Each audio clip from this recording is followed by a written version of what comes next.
So is Tommy End leaving the AEW as Malakai Black and returning to the WWE as Aleister Black? I don't know!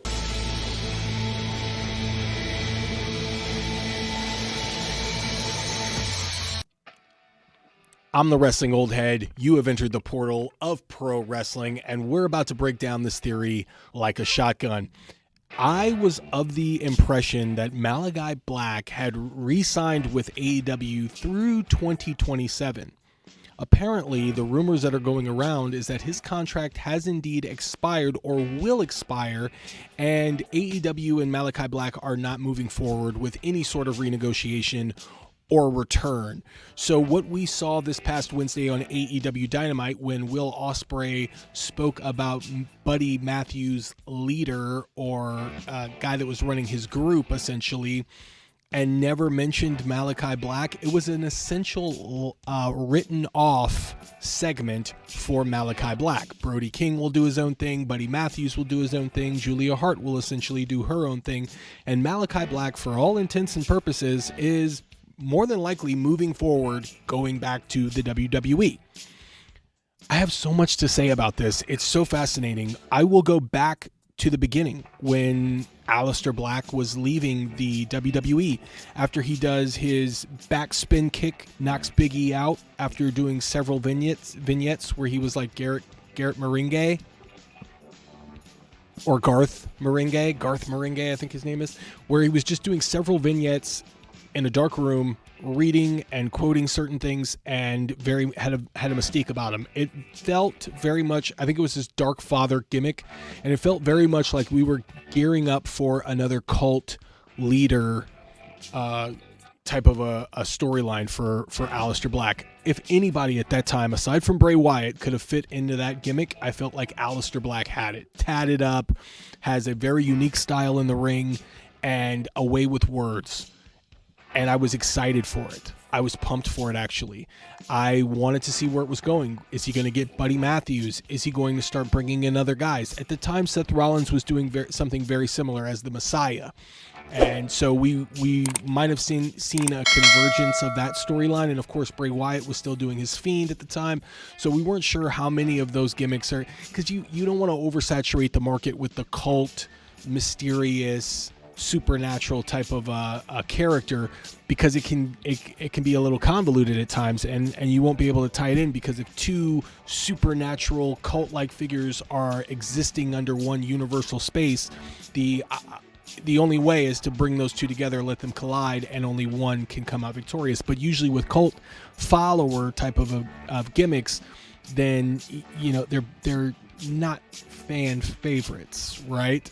My favorite cult leader in professional wrestling, aside from Kevin Sullivan, who I believe was the genesis of that type of a cult type character that brought it to the forefront in professional wrestling on mainstream level. Jake Roberts did something like that too, but he didn't have the followers. I would say it would be Raven, right? Raven, he had his cult. A bunch of ragtag guys that were tired, were disturbed, and he brought them in. His biggest cult was in WCW. It seemed like he was grabbing everybody. I mean, he had Van Hammer, he had Billy Kidman, Sick Boy, Lodi, Stevie Richards. I mean, he just was grabbing guys left and right. It was almost an oversaturated thing for his stable. But in ECW, I think it was far more effective because he was troubled, and it wasn't about him gathering more troubled people. It was about understanding why he was so troubled. And then you had the Tommy Dreamer tie-in, the story with he and Beulah. I mean, there was just so much to unravel from there. So anytime I see something that's like a cult, I get excited about it. So then Aleister Black doesn't renew his contract with the WWE. Doesn't seem like the WWE sees very much in him, coming off of a huge momentum from leaving NXT, where he had a great run in NXT. He also had a badass theme song, which is probably up there with one of the better theme songs I've heard in WWE's new era. And an entrance that was off the charts. It seemed like he was rising up from his coffin when he would come into the ring. I mean, just a badass entrance. I advocate, if he is to return to the WWE, please return to the WWE with that entrance and with that theme song. I mean, I can't stress that enough. I don't think it's anything that could top that. So then he goes to AEW, and before he shows up in AEW, debuts for AEW, I had started fantasy cooking a little bit, and I had this idea that he would do these vignettes in the snow, in these dark areas, dark rooms and all that stuff, and start talking about how AEW is nothing but like a friendly circle of like-minded people that like each other, draw close to one another, but he's not there to make friends.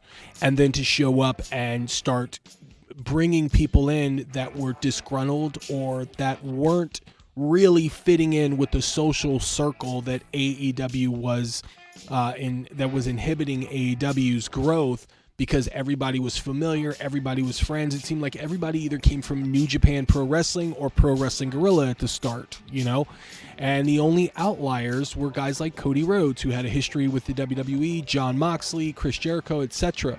So you can play into that, and Aleister Black, at the time I didn't know he was going to be called Malakai, could play into the mind games idea of breaking up these groups by infiltrating and focusing on the ones that were unsure of themselves, or that had these that weren't as confident in what they would bring to the table. And I think it would be great. Also at the time there was the Dark Order, which was an interesting group that I felt wasn't utilized the way that they could.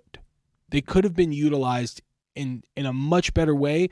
I just don't think that Tony Khan had as much interest in it as maybe Cody Rhodes did, or maybe the Young Bucks did, or whatever it was. Because when Brody Lee was brought in as the leader, I thought, oh, this is going to be great. Because, I mean, the cult idea was very much like The Game, the movie with Michael Douglas. And I'm not talking about Triple H here. There was a movie in 1997 called The Game. And Sean Penn played the brother of Michael Douglas. He gives him a card to call, and he said that it's going to spice your life up. They go to this office. He fills out all this paperwork. The way that the movie made it seem, it felt like it was hours of just like processing. And then after that, this weird stuff starts to happen. I don't want to spoil it for you, but if you haven't seen the movie, I would definitely recommend going to check it out. So weird stuff starts to happen. And anyways, come to find out that he's involved with some sort of a society. Okay. And that's kind of how I felt the Dark Order was going to go, in that direction of like a secret society that kind of like processes you in and then starts to infiltrate you. And if you're not living up to the standards, they slowly like ostracize you from the group, right? And I thought with Brody Lee, that would have been perfect. Inserting Malakai Black into that group, or having him kind of encircle that group, or do something a lot more sinister, I thought would have been interesting. But alas, we did not go there. What they ended up going with was eventually inserting Buddy Matthews and Brody King, and then later Julia Hart, into the mix of a group called the House of Black. And it seemed like they started to give the ball creatively to Malakai, to Tommy End, to actually start to do something interesting with what he had creatively. They seemed like they had given him the ball. However, by giving him the ball creatively and letting him roll downhill with it and gaining momentum, they did not want to split him up from the group at all. It was essentially nothing but tag team and trios matches for Malakai Black, almost exclusively, with no singles run, no identity in the singles division at all. He didn't go after the TNT title, didn't go after international, didn't go after continental, didn't go after the world title. They kept him isolated and only put him in trios and tag team scenario matches, which was very interesting, because I felt Malakai Black, with his style, the way that he worked, and his unique charisma, that they could have done a lot more in at least putting him up as a challenger to try to thwart the top champions. I would have loved to see him in the ring with Swerve Strickland. I don't think we ever got that. I would have loved to see what he could do with MJF, who was playing the devil, and Malakai Black could have really worked with that type of ideology there. Didn't do anything with that. Would have loved to see him work with Darby Allin a lot more. We didn't get that very much at all. No real like feud with Sting, although I think they worked together a couple of times.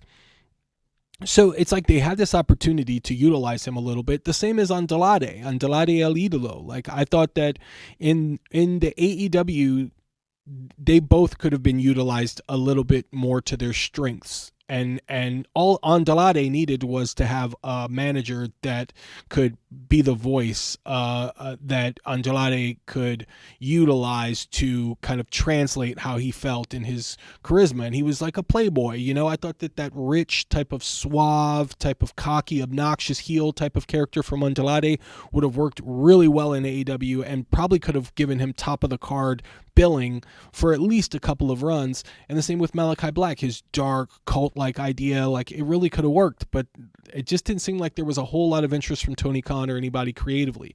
So now we're in a scenario where Malakai Black is essentially being ghosted and written off of AEW television. I don't know if this is in the purpose of a storyline or an angle, but for all intents and purposes, based on what Will Ospreay told to Buddy Matthews, it looks like we have seen the last of Malakai Black. Now, if he is going back to the WWE, I want to talk a little bit about how refreshing that can be, because Aleister Black in the WWE under the Triple H regime, I feel like Triple H will do some sort of he will allow Aleister Black to thrive 1,000%. I think you would see him in more vignettes. However, I'm not sure we would see the cult. I don't know how they would utilize the cult, because right now you have Killer Cross with the Final Testament. You have Bo Dallas with the Wyatt Six. So inserting another cult-like character into that scenario, I don't know how that's going to work. I think he could go into the NXT and maybe utilize some stuff in NXT. But I'm just going to be interested to see, because, I think that with Triple H now, we're going to see a renaissance of the underutilized talent when Vince McMahon was in control. They're going to get a chance to come back and do everything that they wanted to do, but only better, right? And obviously Aleister Black was always fun to watch back in his days on NXT. So if he goes back to NXT, I think there could be some exciting stuff. If he were to come into WWE, he's going to have to work to separate himself from what they have already established with the Final Testament and with the Wyatt Six. And there's obviously going to have to be some sort of interaction between those two groups in one way or another going forward. So I'm curious to see how they're going to do that. Same with Andrade, right? Andrade coming back, he has a lot of momentum, but he's essentially kind of stuck between working with like a Carmelo Hayes, LA Knight, Shinsuke Nakamura, but there's really nothing else to really do for him right now, at least until Charlotte Flair returns. So I think it's going to be interesting. Obviously, Paul Levesque in the Paul Levesque era, the PLE era, I feel like I have all the confidence in the world that he's going to utilize these talents in really big ways.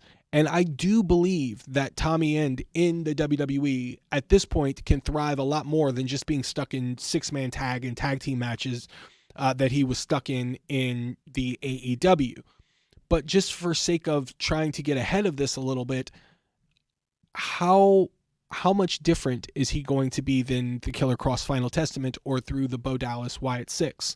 Now, to speak on the Wyatt Six for a second, I felt they had a lot of momentum going in because Bray Wyatt had just had an untimely passing. The crowd was really in favor of this idea and they really got behind it. But when they debuted, their debut was essentially a sinister debut. They killed people. They left a trail of blood and disaster in their wake.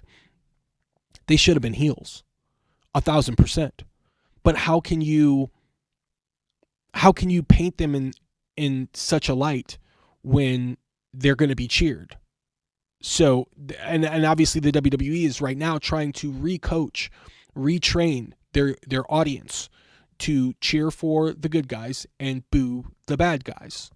And they're doing a really good job of executing that with consistency and building stories that really tell you who to cheer for and who to boo. They're doing a great job of that, aside from a few characters, which I think is on purpose, essentially, right? So when you have a situation like with the Wyatt Six, I understand why they had to pivot, because they felt like everything that the Wyatt Six would have done would have looked quote unquote cool and awesome and would have gotten the audience behind them. And also because it's so similar to Bray Wyatt, and Bray Wyatt had just passed, they knew that they were going to get an audience for that. However, I felt like they're up against the wall now because they're trying to paint the Wyatt Six as sympathetic characters when they're supernatural, where they're basically like the devil's rejects, and the fantasy cooking again for a little bit. I would have done something with Alexa Bliss where she would have come back. She would have befriended Braun Strowman, two individuals that were coming out of being involved with the Fiend and the mind games and the psychological trauma to kind of come together and be friends. They also have a history being in the mixed tag challenge that was going on briefly. I felt like they could have utilized that and then had Alexa Bliss play more of a scream queen type of a character where she was the protagonist and going after the Wyatt Six to hopefully convince them to shine outside of their connection and bond to the Fiend that is holding them back, right? I would have loved to really play on those emotions, like some of the vignettes that we got at the beginning of the Wyatt Six coming into the WWE. It would have been nice to see that at the end, so we got a chance to figure out why they're this way and why they do these things. I think it would have been awesome. And then maybe they can start to become more fan favorites. I don't want to get into this whole thing about the Wyatt Six because it's an entirely different video, entirely different conversation. But that's kind of how I'm bringing up the Wyatt Six in the Final Testament, because I'm going to be interested to see where Aleister Black would fit into this. He's obviously going to be closer to Zelina Vega, his real life wife now, which is awesome, and I love that. And he's going to get an opportunity to thrive more in singles competition. And I hope for his sake, he stays away from groups and stays away from stables, because Lord knows he's had enough of that in the couple of years that he's been with AEW with the House of Black. So hopefully he gets to thrive more as a single star. That's why I'm pitching him going to NXT for a little bit, because that's where he gets to, come back to the essence and find the momentum that would get him into the WWE. Because right now, if he were to come out, he would automatically be assumed to fit with the Final Testament and the Wyatt Six, which I think he should stray from, if I'm being honest here. So we'll see how they go about doing this if he were to return. I would love for him to return as Aleister Black. Please return with that theme music. One of the best theme songs that I've heard in the WWE's newest era. And, and hopefully that badass entrance. And it wouldn't be the worst if they brought him in with NXT. He can immediately go for the NXT World Championship, and working with some of the younger talent there, I think they can only benefit from that. And eventually just kind of bridge over into the WWE, where I think he could make a big wave there as well. If he were to come back, however, I know that he just got out of a stable. And I just got done doing this long soliloquy about why stables and Aleister Black should part when and if he comes back to the WWE. But imagine putting him with Pentagon. They both have that aura, and they both would stand out. And then you can kind of do like some quasi AEW weird connection there. I think they would be badass as a tag team, and then eventually bring Rey Fenix in. Oh my, I know how it sounds, but it would work, because then they can insert Zelina Vega with Aleister Black and the Fuego brothers, or the Lucha brothers, or whatever they're going to be called. It has a lot there that they can work with. I think Zelina Vega, she's awesome, and she can play many different characters. If she were to get serious and get supernatural and maybe some eye contacts, I think it would be so badass. That's me fantasy cooking, you guys. I'm starting to get more open with talking about some of my fantasy booking ideas here. I really love the wrestling simulators. I've delved into Extreme Warfare Revenge and now Total Extreme Wrestling, the Total Extreme Warfare, or whatever it's called, TEW. And I'm going to start to explore more of those things with this community by letting you guys know kind of where I'm coming from. I know Aleister Black needs to do a singles run for a while, but eventually aligning with the Lucha Brothers and bringing Zelina Vega over to feud with the LWO and maybe Final Testament and Wyatt Six, I think can only do him good. But as long as they keep him away from exclusive tag team and 6-man tag action, I think it could be useful. I'm really fascinated to see what they're going to do with this. I think Aleister Black should go, or Malakai Black for now until he goes back to the WWE, should do a couple of rounds on the independent scene, because there's a couple of matches that I would love to see him participate in. I would love to see him with Mike Bailey. Mike Bailey and Tommy End would be a huge match, and then Tommy End and Rob Van Dam. I would love to see those two matchups, and I think that they can explore that idea on the independent circuit a lot better than in the WWE or maybe even TNA. I think keeping Aleister Black in the WWE is where he should go, but let him get some things out of his system.